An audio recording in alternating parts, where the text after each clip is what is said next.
J'étais passionnée par le monde aéronautique. J'avais d'ailleurs préparé une capacité de médecine aérospatiale. Je dirais santé globale parce qu'on a des interventions dans le domaine de la prévention des risques physiques, psychosociaux, chimiques dans le cadre du travail.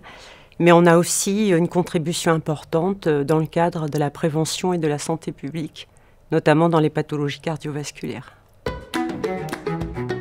Je dirais qu'un médecin, dans le cadre de l'entreprise, c'est à la fois un ange gardien et un pompier. Un ange gardien parce qu'il doit être à l'écoute active des salariés, de leurs attentes.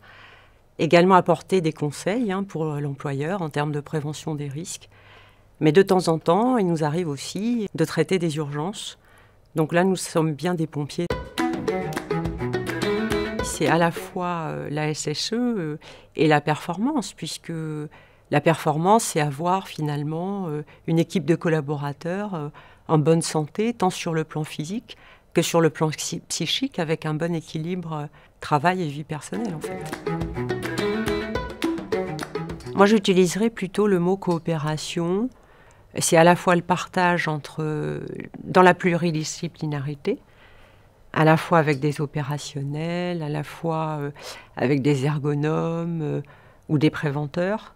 Et cet échange, il est constructif, c'est-à-dire que personne ne détient forcément la solution unique à un sujet ou un problème posé.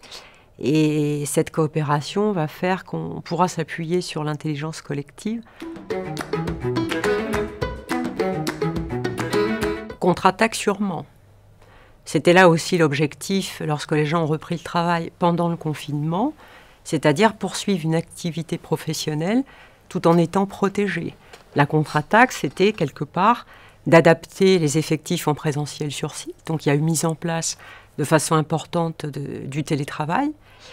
Et puis, au vu des effectifs présents sur site, il a fallu mettre en place des mesures de distanciation, des flux de circulation, se protéger, porter le masque, se désinfecter les mains régulièrement au gel hydroalcoolique. Et il a été nécessaire également de prendre en compte les lieux de restauration et là aussi réorganiser de façon à ce que le risque de s'exposer à un virus soit proche de zéro. Dans le cadre du Covid, c'est pratiquement un pour un.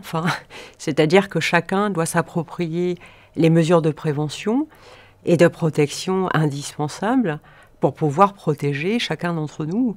Donc c'est un petit peu, chacun doit protéger tout le monde en fait.